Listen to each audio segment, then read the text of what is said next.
Get your hands up right now. The shout hit Dr. Elena Thompson before she even turned her head, loud enough to slice through the quiet path and send a sharp rush of fear up her spine. She had barely finished her stretch when Sergeant Frank Harlan closed the distance in long, angry strides, his hand hovering near his holster as if he had already decided she was a threat.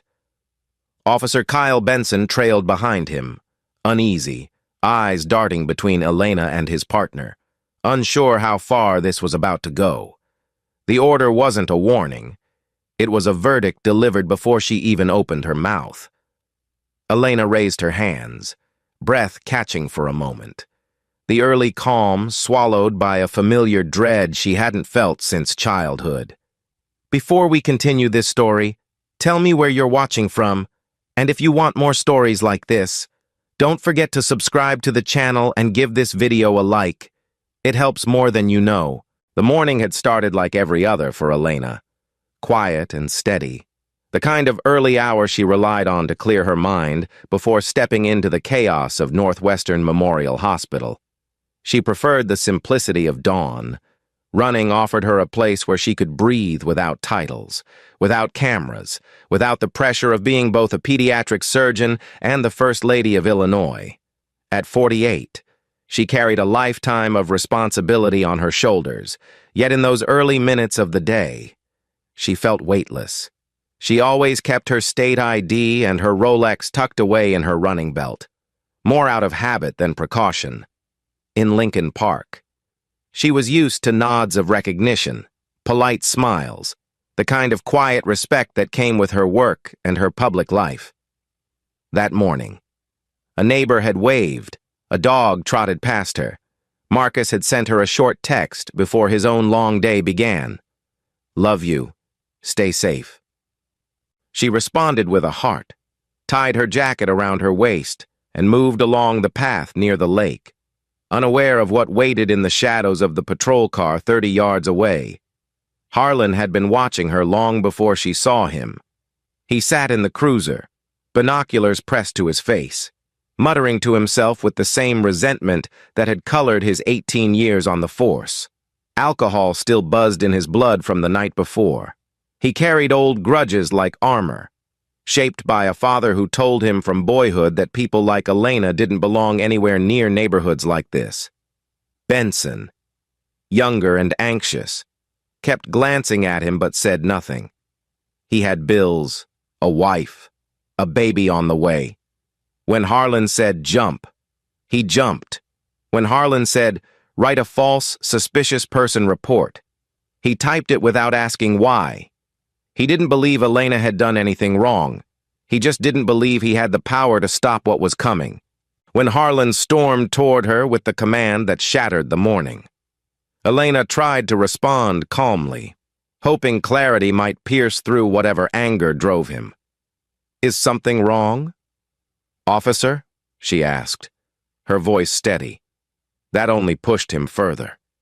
He circled her, eyes cold, movements sharp, as if searching for something that could justify the aggression already burning inside him. Then came the order she never expected. "Take off your shoes." For a moment she thought she misheard, but the look in his eyes removed any doubt. She slipped off her Nikes and stood barefoot, the pavement cool under her feet, her heart beating in a slow, controlled cadence. That was when he stepped closer, lifted a hand toward her hair, and made a remark he didn't even hesitate to say. It wasn't only offensive, it was dismissive. A reminder that in his mind she wasn't a respected surgeon. She wasn't the governor's wife. She wasn't even a woman with dignity. She was a target. Benson shifted behind him, his unease growing. But he stayed silent, torn between conscience and fear. Then the sound of tearing fabric cut through the air. Benson gripped her jacket and yanked hard, ripping it open along the seam before she even understood what he was doing. The shock froze her for a moment. Her breath stilled.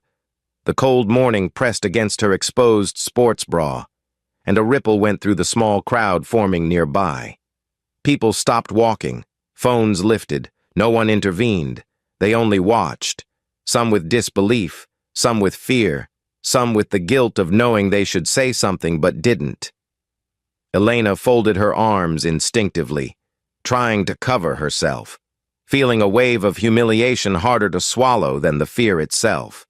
She reminded Harlan of her rights, her voice firm but calm, a tone she used with parents whose children clung to life inside hospital walls. He cut her off, his reply sharp as stone. "Your rights are what I say they are." He spun her around and snapped the cuffs on her wrists, pulling her arms high enough to send a sting through her shoulders. She felt the world tilt slightly, not from pain, but from the disbelief that this moment, this degradation, was happening in the same city where she spent her life saving children who couldn't speak for themselves. Then came the cruelest moment. Harlan lifted his phone and took a picture, a trophy, a habit he had honed through years of unchecked behavior. Benson flinched. A woman watching whispered, "Dear God." Elena kept her gaze low, steadying her breath, refusing to let her humiliation be the last thing she remembered from this morning. What happened next lasted seconds, but would define the months that followed. Harlan reached into her running belt, digging through her belongings with the careless aggression of someone sure he wouldn't be held accountable. Then he froze. The ID in his hand gleamed in the morning light. He read the name, blinked, and read it again. Elena Thompson. He murmured, "First Lady of Illinois." His face drained, his breath caught. The certainty that fueled his anger cracked open all at once. Benson leaned closer, saw the name, and stepped back as if he had touched fire. "Frank, what did you do?" For the first time since the encounter began. Silence settled around them. The park seemed to hold the moment still. Elena, even with her wrists bound and her jacket torn, lifted her chin slowly. In that single motion, she reclaimed what they tried to take from her. And Harlan, staring at the ID he never expected to see, understood that the world he had created for himself, the fear, the power, the cruelty, was about to crumble. The video hit TikTok before Elena even made it home, uploaded by a jogger who had stopped just long enough to capture the humiliation. And within minutes, the world had already formed its own judgment. The clip opened with her jacket being torn, her arms instinctively crossing her chest, and the officer's voice echoing across the path. It traveled through the city like a spark landing on dry grass, and by 7:10 a.m., it had racked up more than 1 million views. People didn't know who she was at first. They only saw a black woman standing barefoot and exposed in a park where she had every right to be. But when someone zoomed in on her ID in Harlan's shaking hand, everything shifted. The caption changed from police harassment in Lincoln Park to governor's wife humiliated by CPD. By the time Marcus Thompson checked his phone during his education reform meeting, 3 staffers were already whispering behind him, glancing at him, then at the screen, unsure whether to interrupt. When he finally opened the video, he stopped breathing for a long moment as the image of his wife, torn jacket, hands cuffed, face steady but shaken, filled the screen. He excused himself quietly, walked into the hallway, and called her. She answered on the first ring, her voice steady but thin. "I'm okay," she said before he could speak. "Don't panic." But panic was already rising in him like rising floodwater. "Where are you? Are you safe? I'm sending security right now." She resisted, not wanting the morning to become a political circus before she even gathered her thoughts. But he insisted. She sat in the passenger seat of the state SUV, wrapped in a borrowed hoodie from a woman in the park, while the officers assigned to the governor drove her home in silence. The scandal raced through Chicago faster than any official could catch up. Reporters swarmed Lincoln Park, replaying the video frame by frame, trying to identify the officers. Harlan and Benson slipped away before cameras arrived, but not fast enough to avoid being recognized by other officers. At the Tribune. A headline was drafted within minutes. Police humiliate governor's wife during morning jog at City Hall. Staff scrambled to answer calls they didn't yet understand. At the Chicago Police Headquarters, Chief Edward Lang phoned Internal Affairs, demanding damage control before anyone even asked what happened. Meanwhile, Elena stepped into her home quietly, her hands still trembling despite her attempts to steady them. She moved through the living room as if the air had thickened. She sat on the couch and folded her hands, staring at the floor. She didn't cry. She rarely cried, but she couldn't stop replaying the moment the jacket tore, the moment the camera phones lifted, the moment she realized that her humiliation had become a spectacle for strangers. Sophia Grant, her closest friend since their childhood on the South Side, arrived within 20 minutes. Having seen the video before Elena even texted her, Sophia dropped to her knees in front of her, placed her hands on Elena's, and whispered, "You didn't deserve this. Not again. Not ever." Elena's breath shook, not from the physical trauma, but from the memory that rose without warning. She saw her father again, the officers that night in 1989, the sound of a baton striking bone, the taste of fear she thought she had outgrown. She pressed a hand to her chest, reminding herself she was no longer that terrified girl. She was a surgeon, a mother, a first lady, and yet, the fear felt exactly the same, across the city. Harlan sat in his living room with a drink in his hand, watching the video on loop, his face drained. He knew the moment he saw her name on that ID that his career was over, but watching the video spread made another truth sink in. His control was gone. The anger that fueled him for years suddenly had nowhere left to go. He called his ex-wife, voice cracking, trying to explain, trying to say he didn't mean for it to go that far. She hung up after 6 seconds. "Do not call this house again," she said. Benson faced his own storm. His wife, Jessica, saw the video at work and texted him, "Tell me you're not the one tearing her jacket." He didn't reply. He couldn't. His stomach twisted with guilt so heavy it felt physical. He had followed Harlan blindly for years, convincing himself obedience was survival, but watching the video through the eyes of the public, he saw himself with a clarity he had avoided, a grown man tearing the jacket off a respected woman because another man told him to. He felt ashamed, lost, terrified. Meanwhile, the city's political machine shifted into crisis mode. Marcus's communications team begged him to issue a controlled statement. His advisors worried the incident might impact his re-election numbers among white suburban voters. Elena, still sitting quietly on her couch, overheard some of the frantic discussions from Marcus's office. When he finally emerged and sat beside her, she took his hand and whispered, "This cannot be about politics. Not this time." He nodded, torn between his fear for her and the harsh reality of an election year. By noon, the ACLU released a statement demanding an independent investigation. Civil rights attorneys held press calls. Volunteers organized a march before evening even arrived. TikTok opinion videos spread by the thousands, many recorded by Black women sharing their own stories of being searched, dismissed, or humiliated. Twitter reached nearly 4 million mentions of Elena's name within hours.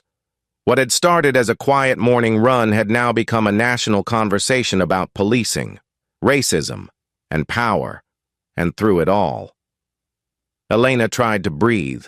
Sophia made tea and sat beside her. They watched the video together, frame by frame. When the phone camera caught Elena flinching as her jacket tore, Sophia whispered, "This isn't just one bad officer. This is a pattern." Elena nodded, feeling the full truth settle in her chest. She wasn't just a victim. She was the latest in a long chain of women whose dignity had been stolen by the same man. Another truth emerged that neither woman said out loud yet. This incident, no matter how painful, might finally force the world to see what so many had endured in silence. Late that afternoon, a small but important moment occurred. Elena stood in her daughter's bedroom doorway and watched her 20-year-old daughter, Sarah, silently packing for her return to Harvard. Sarah looked up, eyes filled with a mixture of anger and worry. "Mom, I'm proud of you," she said, "but I'm scared for us." Elena stepped inside, placed a hand on her daughter's cheek, and answered softly, "Courage isn't the absence of fear. It's moving forward anyway." She meant it. She felt it. But as she walked back down the hallway, she also knew that the road ahead would be long, public, and painful. By sunset, the foundation of the scandal was set. Harlan was placed on immediate suspension. Benson was ordered to report to Internal Affairs the next morning. Chief Lang called a late-night meeting, panicked at how quickly the story was spiraling beyond his control. And Elena, wrapped in the same borrowed hoodie, sat at her kitchen table as her phone buzzed endlessly with messages of support from strangers she would never meet. She closed her eyes, took a slow breath, and whispered to herself, "This is not over." And she was right. The story that began in a quiet park would soon uncover years of buried truths, a chain of victims, a corrupt network, and the unraveling of careers built on abuse. The storm had only just begun. By 10 a.m., the case had already shifted from a local embarrassment to a federal emergency, and Special Agent Lisa Moreno stepped onto the scene with the heavy calm of someone who had spent years walking into disasters created by people who thought they were untouchable. She reviewed the viral videos, the initial police reports, and the panicked statements coming out of City Hall. And within minutes, she made the call that changed everything. "We're opening a civil rights investigation." Her voice was even, her posture steady, her mind already racing ahead. Moreno had handled cases in Ferguson, Milwaukee, and Minneapolis. She had seen officers lie to her face, delete footage, hide evidence, and bury complaints. She also knew how to find the truth underneath all that rot. She sent her team directly to Chicago Police Headquarters and ordered immediate seizure of Harlan and Benson's body cam devices. The first officer she encountered claimed the footage hadn't uploaded yet. The second insisted there might have been a technical malfunction. Moreno didn't raise her voice. She simply replied, "Then we'll recover it manually." Her team did exactly that. A small group of digital forensic analysts worked through the morning, including a volunteer hacker connected with a Black Lives Matter tech collective. Within hours, they recovered the deleted files. When Moreno watched the raw body cam clip, she didn't flinch, but her jaw tightened. She watched Harlan close in on Elena, watched him circle her, watched Benson tear her jacket as if stripping dignity were a routine part of the job. The audio captured Harlan's voice with chilling clarity. "Your rights are what I say they are." Moreno paused the footage, exhaled slowly, and whispered, "This man has done this before." What emerged next confirmed her instinct. Harlan's personnel file looked thin at first, too thin. Only 4 minor complaints, all resolved. But when the FBI pulled the archived logs, the sealed internal memos, and the union-protected records that CPD had quietly buried, the truth surfaced like a corpse rising from deep water. Over 18 years, Sergeant Frank Harlan had amassed 32 complaints, most involving black women. Over half had been labeled unsubstantiated within hours of being filed. Several complaints carried identical language, copied and pasted from unrelated cases. Moreno's team searched his personal phone, obtained through warrant, and found something worse. 89 photos taken on duty, all showing terrified women, jackets torn, bra straps exposed, hands cuffed, eyes swollen from crying, trophies, evidence of humiliation he wanted to remember. When Moreno saw the folder labeled uppity, she closed her eyes for one heavy breath, then said, "Bring me the victims." The first to speak was a woman whose name Elena had whispered through tears earlier that morning. Dr. Sophia Grant. In 2019, Harlan had stopped Sophia outside a parking garage after a night shift and claimed she matched a report. He made her remove her coat, searched her hair while mocking her natural curls, then took a picture of her in her bra. She filed a complaint. It disappeared within 48 hours. She never knew why. When Sophia sat in the interview room with Moreno, her hands trembled as she relived the night she had tried so hard to forget. He looked proud. She whispered, proud of what he did. Moreno nodded gently. "You're not alone, and we're going to prove it," as victims surfaced. The investigation widened, reaching into corners the city had ignored for years. A nurse named Carla Evans came forward with a story so similar it made Moreno's stomach twist. Carla had been stopped in 2021 with her 10-year-old son. Harlan had forced her to put her hands on the hood of her car in front of the child. Making crude comments she refused to repeat. Her son cried the entire time. When she filed her complaint, she received a letter saying insufficient evidence. Moreno realized immediately that this pattern wasn't negligence. It was orchestration. Someone at the top had been clearing Harlan's name. The FBI traced emails, phone logs, and union transfers, and they found it. A directive sent from Chief Edward Lang months earlier. Clear Harlan's file before the election. 19 victims came forward within 48 hours. Some broke down in tears. Others spoke with quiet determination. A few brought copies of their old complaint letters, still folded in their wallets as reminders of the day they lost faith in the system. When Moreno reviewed the full scope, she whispered, "This isn't misconduct. This is conspiracy." Meanwhile, Elena tried to navigate her own storm. She attended a trauma support session at the urging of Sophia, sitting in a circle of women who shared stories almost identical to hers. She listened as Sophia recounted her 2019 assault. She watched other women tremble as they described their encounters. She felt anger rise beneath her ribs, not for herself, but for them, for all the women who had been silenced long before the cameras ever turned on. But anger wasn't the whole truth. Fear still clung to her, a quiet shadow she struggled to shake. At night, she replayed her father's beating in her mind. The sirens, the voices, the helplessness. Marcus tried to comfort her, sometimes sitting beside her until she fell asleep, sometimes asking quietly whether she wanted to make a public statement. But Elena wasn't ready. She needed truth, not headlines. Benson, meanwhile, found himself unraveling under the weight of guilt. He stared at the ceiling of his small apartment long after midnight, listening to his infant daughter stir in the next room. He remembered the way Elena flinched as he tore her jacket. He remembered the fear in her eyes when Harlan snapped the cuffs. He told himself he hadn't meant harm, but the truth gnawed at him. He had become exactly what he once swore he would never be. Harlan called him the next morning, voice hard. "If you talk, you'll lose everything. Your job, your family, your future." Benson hung up without responding, for the first time in his career. He wasn't sure whose orders to follow, his superiors or his conscience.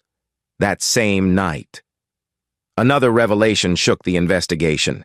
Security footage from the governor's home showed Harlan driving past Elena's residence twice in the days before the incident, slowing near the gate before circling away, stalking behavior.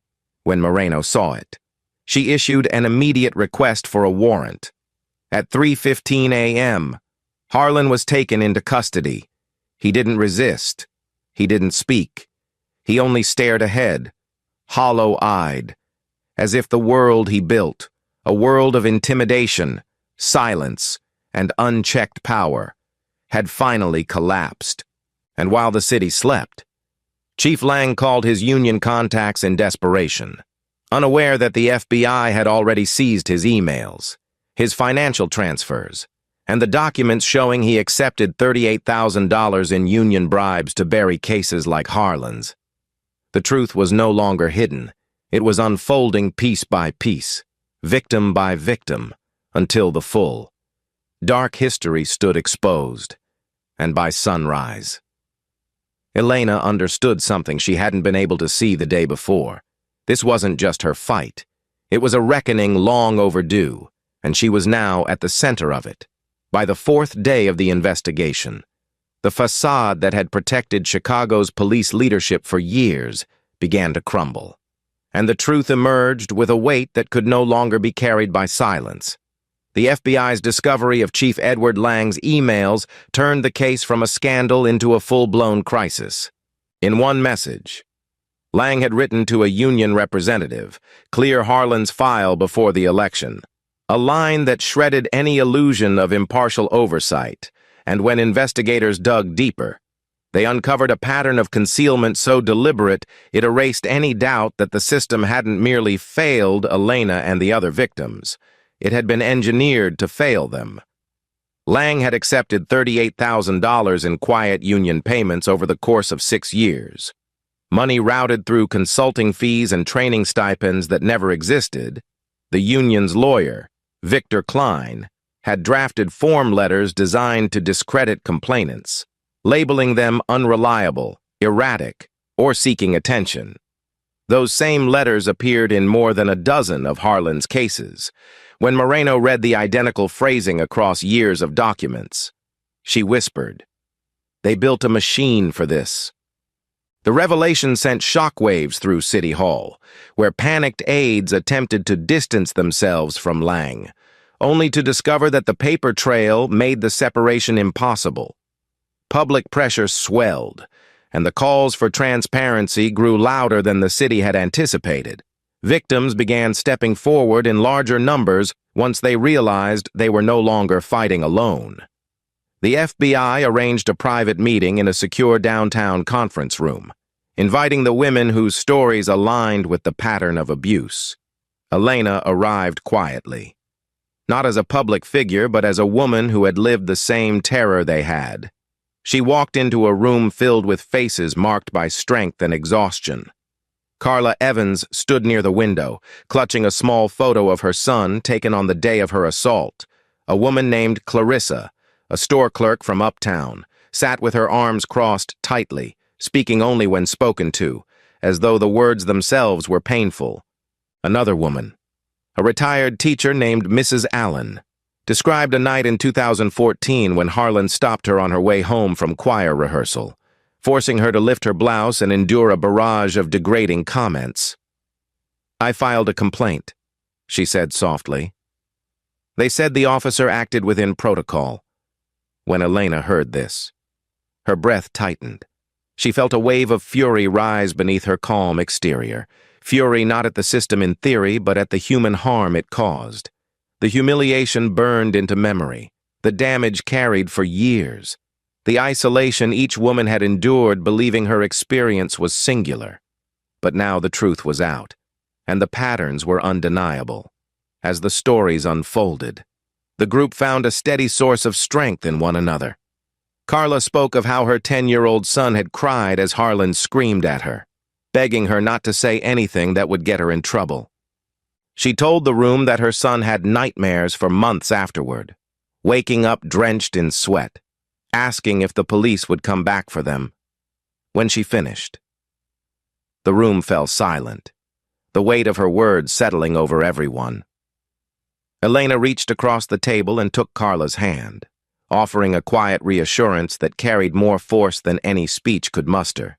In that moment, the women began to see themselves not as isolated victims, but as part of a larger truth that demanded to be heard.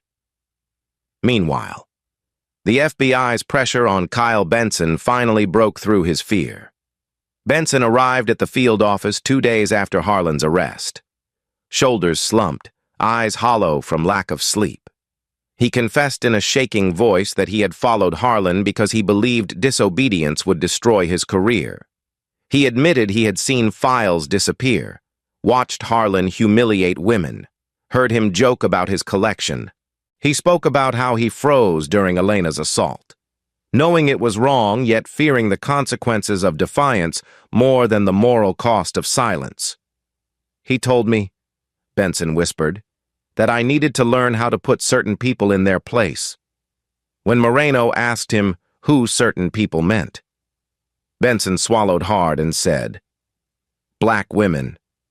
His statement alone cracked the dam, but the text messages he turned over blew it apart. One thread included Harlan's message from the morning of Elena's assault, "Hunting rich, uppity black today." Another showed Benson's attempts to back out, met with threats from Harlan. "Snitch and you're finished." The FBI documented everything. The case was no longer just about misconduct. It was evidence of a culture shaped by racism, intimidation, and deliberate cover-ups. Late that evening, Elena and Marcus sat at their dining table, reviewing the latest reports. Marcus wanted her to wait before speaking publicly. He feared that a misstep could affect not only her safety, but also the upcoming election. "You know how they twist things," he said softly. "You know they will come after you. After us." Elena listened, but her heart fought the idea of silence. "If I stay quiet," she said, "I protect the people who hurt these women." It was the first time Marcus realized that Elena wasn't merely a victim in this story. She was becoming its catalyst. Their disagreement grew into a tense exchange, not out of anger toward each other, but out of the fear and pressure pressing against them from every direction. When the conversation ended, Marcus kissed her forehead gently, whispering, "Just promise me you'll be careful." She nodded, though she knew caution alone would not be enough in the days ahead. The FBI's mounting evidence forced the city to act. Lang was suspended at noon, escorted out of police headquarters through a side exit to avoid cameras. Though the humiliation stung him deeply, the union immediately distanced itself, claiming they had no knowledge of the payments, though Moreno's team had already uncovered the bank transfers. A civil lawsuit was filed against Lang for intentional suppression of misconduct, and pundits predicted he could lose everything: his pension, his savings, even his home. In the early hours of the next morning, under the weight of public disgrace, Lang attempted to contact several of his political allies, but each call went unanswered. The machine he once helped protect had abandoned him as soon as the headlines turned toxic. At 2 a.m., Harlan attempted suicide in his holding cell. A guard found him unconscious with a torn bedsheet around his neck. Paramedics revived him, but he awoke paralyzed from a spinal cord injury when Moreno received the update. She felt no triumph, only a quiet acknowledgement that he had chosen to escape accountability rather than face the women he had harmed. Meanwhile, the victims gathered strength from one another. Elena called a second meeting, inviting not just the women already known, but several who had only recently come forward. They spoke as a group about what justice should look like. Not only legal consequences, but public acknowledgement and reform, so their daughters would not endure the same trauma. By dawn, Elena realized the truth that now guided her.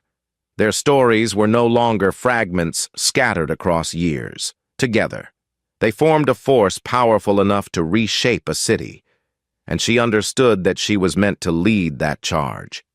3 months after the morning that changed her life, Elena stepped into Chicago City Hall with a steadiness that surprised even her.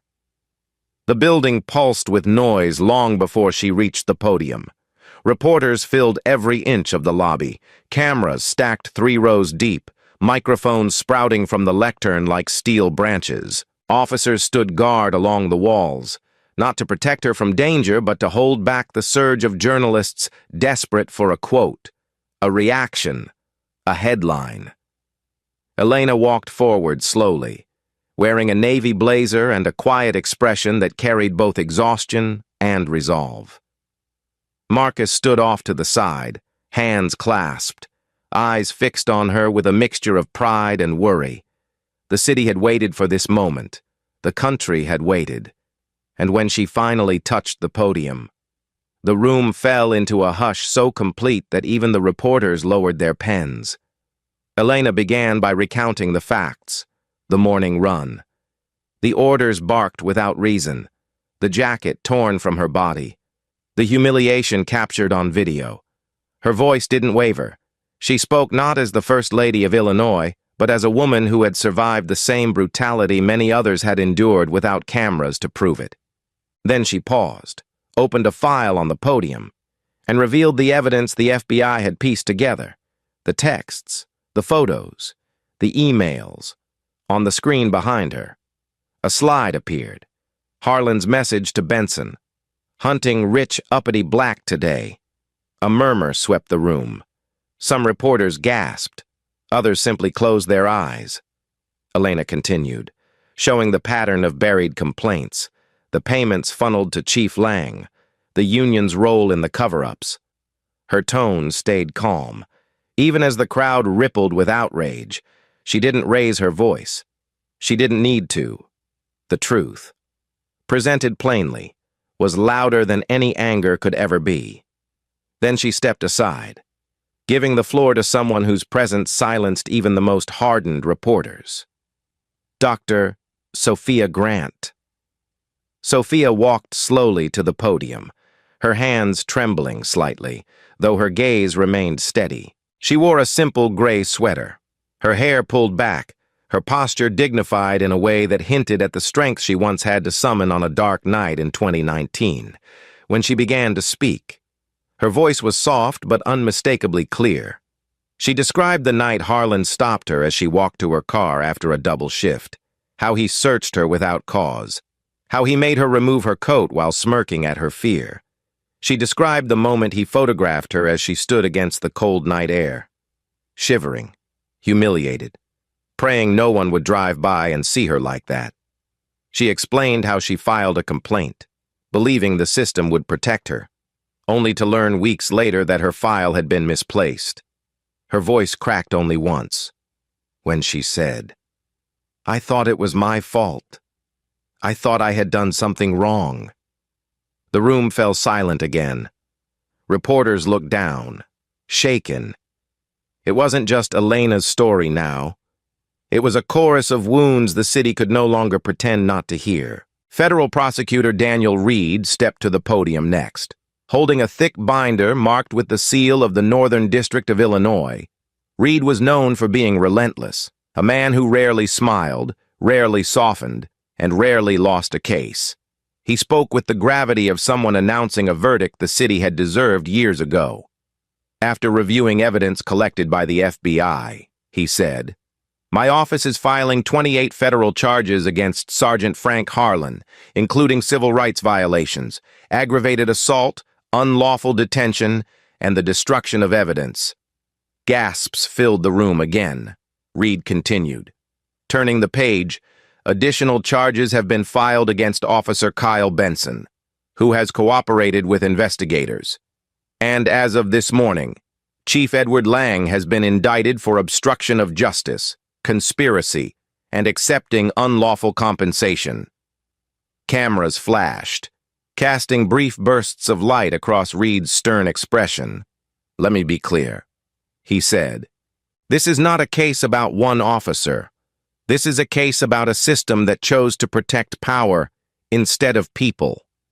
Today, that system begins to answer for what it has done." The words echoed across the marble walls, heavy enough to linger long after the microphones were turned off. Near the back of the room, a reporter raised a hand and asked the question everyone had been waiting for. "Dr. Thompson, how are you coping with the trauma?"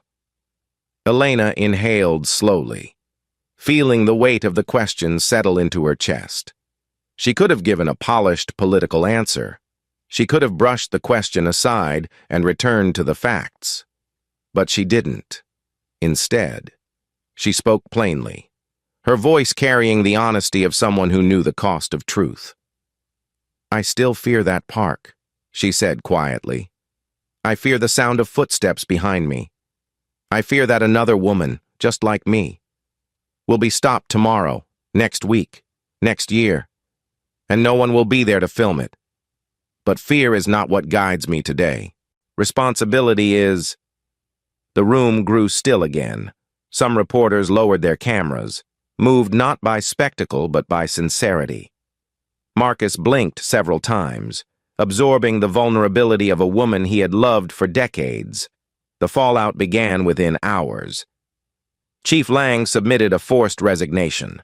Though no resignation could shield him from the financial ruin already closing in, lawsuits mounted by the dozen. His pension was frozen, his accounts seized.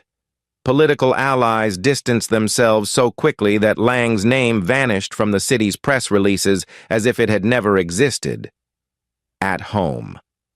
He stared at his living room wall for hours, too stunned to fathom how easily years of manipulation and quiet corruption had unraveled.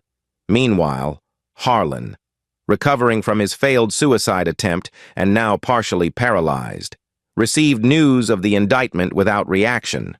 His ex-wife refused to visit. His teenage son sent a single message: "Do not contact me ever again."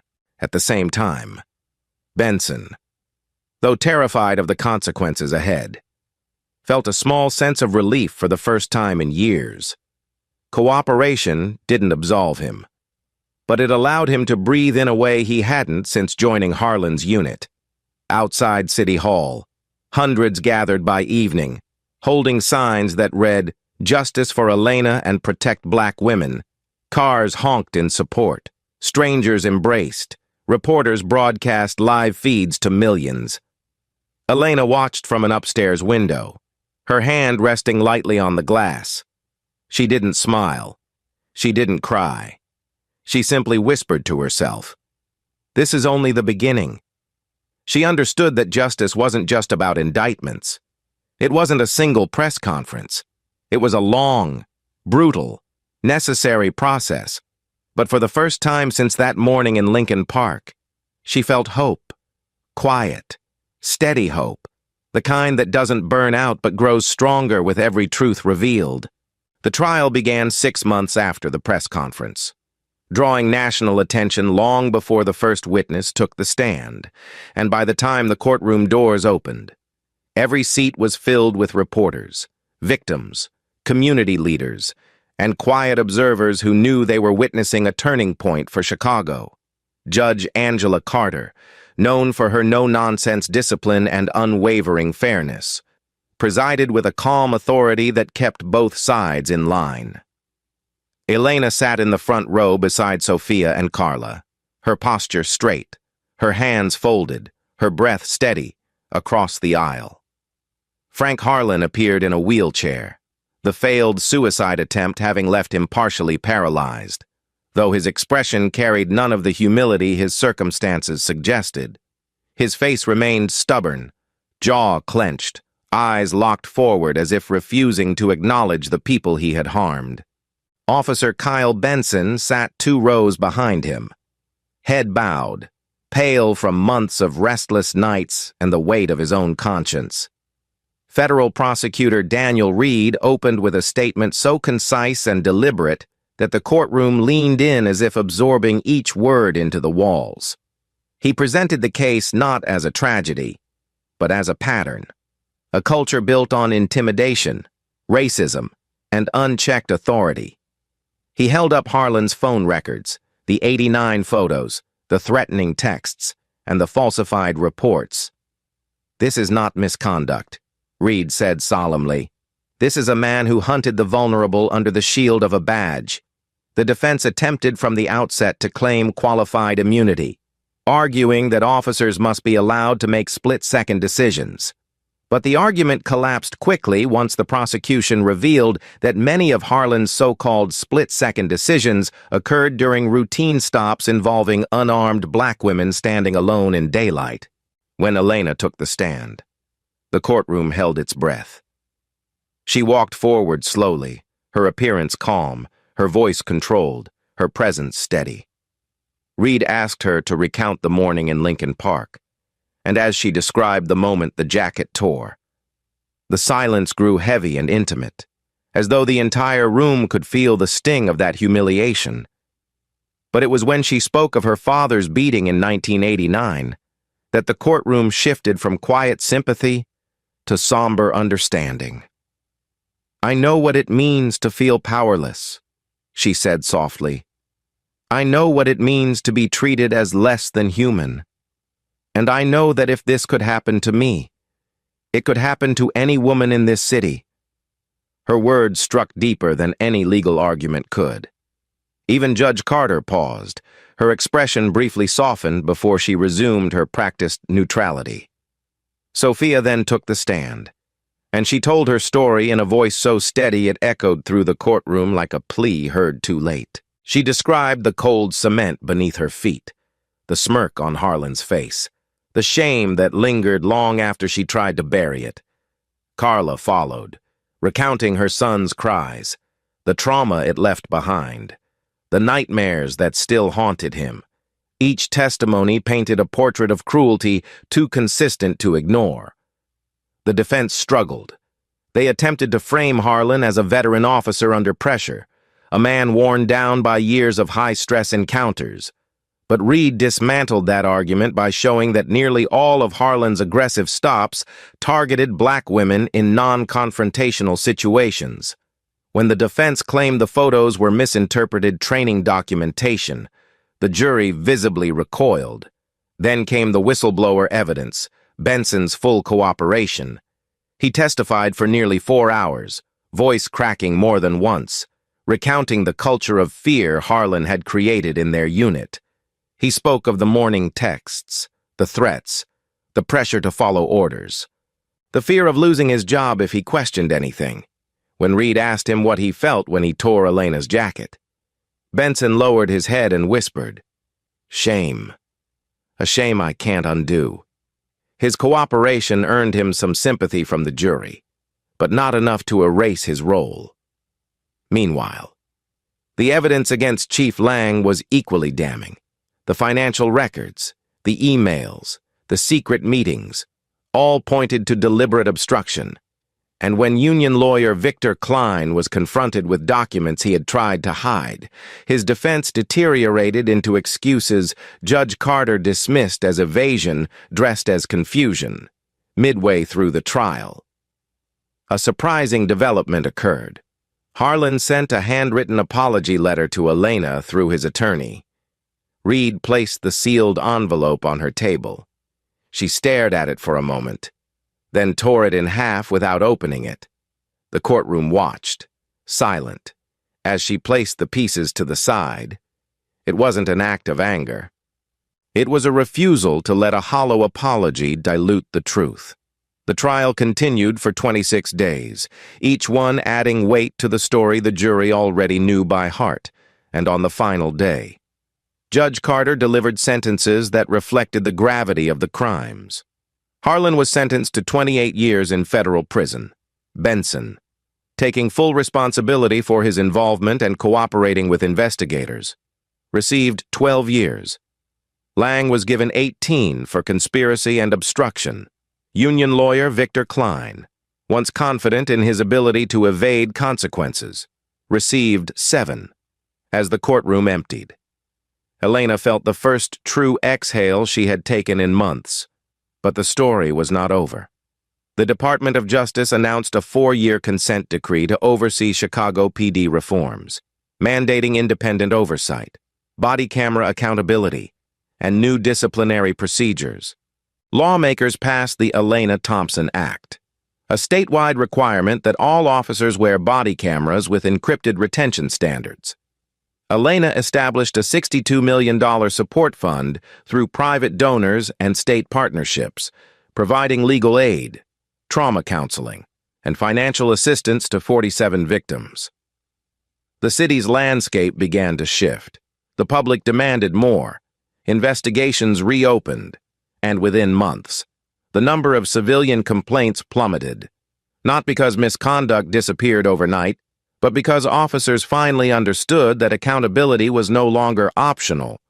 Harlan's time in prison was far from the quiet escape he imagined. He was assaulted twice during his intake period, leaving him permanently disabled, with guards placing him under continuous monitoring. Benson entered a medium security facility and, in a turn that surprised even the harshest critics, enrolled in a prison reform program, speaking openly about accountability and the dangers of unchecked authority. He apologized publicly, not to absolve himself, but to contribute something meaningful to those he had harmed, and through it all. Elena carried herself with a quiet strength that steadied the people around her. She understood that justice was not a single sentence or a single law. It was a long road paved with truth, courage, and persistence. Outside the courthouse that final day, reporters called her name, asking how she felt. She paused for a moment, letting the sunlight warm her face. Then she answered with a calm, steady clarity. "This is not the end. This is the beginning of the work we must all do." Her voice carried through the crowd, reaching the victims standing behind her, the officers standing before her, and the millions watching from home. It was the truth. And it was the beginning of a legacy far larger than the trial itself.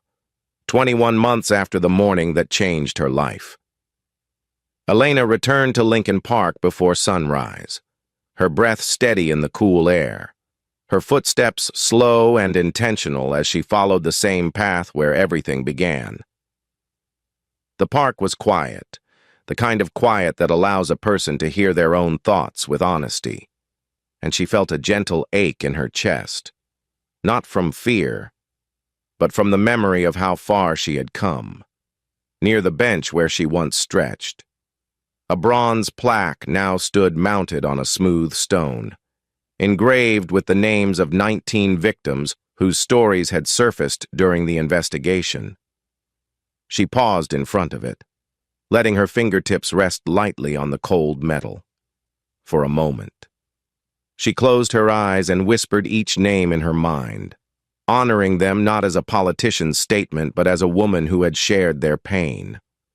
Then she heard footsteps behind her and turned to see Carla Evans approaching with her son, now taller, more confident, his face no longer carrying the fear that once haunted him.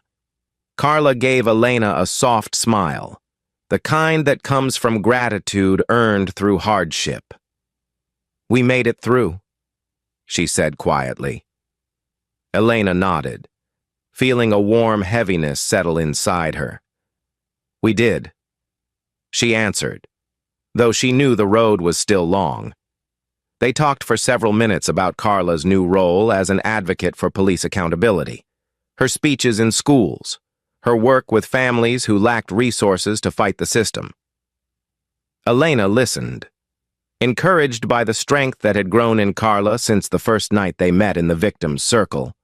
It reminded her that justice wasn't only measured in verdicts or settlements, but in the way surviving women found their voices again and used them to guide others toward safety. A week earlier, news had reached Elena that Frank Harlan had died of heart failure in prison. When she heard it, she didn't feel triumph or relief, only a quiet acceptance that his story had reached an ending of its own. She didn't open the second letter he had attempted to send in his final months. She didn't need to. Redemption was not hers to grant. Meanwhile, Kyle Benson's story took a different path. After serving time with good behavior and completing counseling programs, he was released early on parole, instead of disappearing from the public eye. He surprised many by volunteering with an organization that worked with at-risk youth, telling his story openly, acknowledging the power he had misused, warning young men about the danger of following orders without moral courage. Some criticized him, some forgave him. Elena neither condemned nor praised him, but she respected the fact that he chose a life of responsibility rather than denial. Edward Lang, once a powerful figure who moved through City Hall with confidence. now lived alone in a modest apartment far from his old neighborhood. His savings were drained by civil lawsuits, his pension frozen, his friends scarce. He spent most days indoors, watching news segments that no longer mentioned him, realizing that his name would be remembered not for leadership, but for complicity. Elena never spoke of him publicly. The justice system had spoken clearly enough in the months following the trial. Elena's influence reached far beyond Chicago. She delivered a TED Talk titled "The Weight We Carry and the Justice We Build." And her voice, calm and measured, resonated around the world. She spoke about trauma, about courage, about the quiet strength required to challenge a system built on fear. She reminded audiences that justice does not come from anger alone, but from persistence rooted in compassion. Millions watched. Thousands wrote to her. Some called her a symbol of justice. Others called her a beacon of hope. She didn't claim either title. She simply carried her story forward because she knew silence had never protected anyone. Marcus, once hesitant to let the world see their private pain, stood proudly at her side through every appearance. His re-election months earlier had been a landslide, 68% of the vote, a number that spoke to the shift in the public conscience.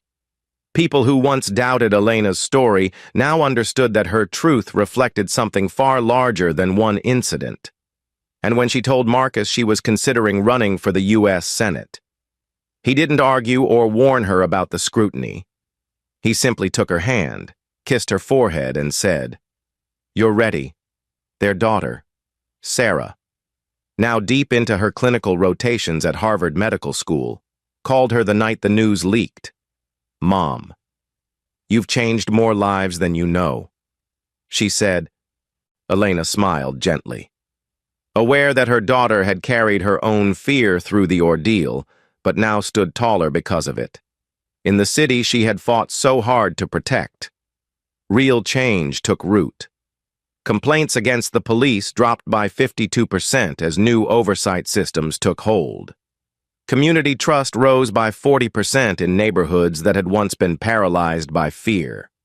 Officers underwent new training, not the superficial kind meant to check a box, but training shaped by real voices, real victims, real data showing what happens when power loses accountability. The Elena Thompson Act reshaped the use of body cameras statewide, creating a system where footage could not be hidden, altered, or erased without consequences. The Victim Support Fund she established reached 47 survivors, offering therapy, legal guidance, and financial relief. That fund became a model for other states, proving that healing requires resources, not just apologies. Now, standing before the plaque, Elena felt the weight of her journey settle gently on her shoulders, not as a burden, but as a reminder. The morning light stretched across the path, casting soft shadows that danced across the stone. She thought of her father. She thought of Sophia. She thought of every woman who had walked into the courtroom with their heads held high despite the pain they carried. She whispered, "We changed everything." Not loudly, not dramatically, but with the quiet certainty of someone who knew the truth in her bones. Then she stepped back, lifted her chin, and began her run, a slow, steady, confident 5-mile path through the same park where she once felt fear. Her strides grew stronger with each step. The air felt lighter, and as she moved forward, she understood that healing was not a destination, but a practice. Justice, too, was something she would continue to build every day. She ran toward the future with a calm heart, knowing that the legacy she had forged was larger than her own pain, larger than the trial, larger even than the reforms she helped pass. It was a legacy born from courage, carried by community, and strengthened by every woman who refused to stay silent again. Thank you for watching. If this story moved you, please subscribe to the channel, give the video a like, and share your thoughts in the comments. Your support helps these stories reach more people.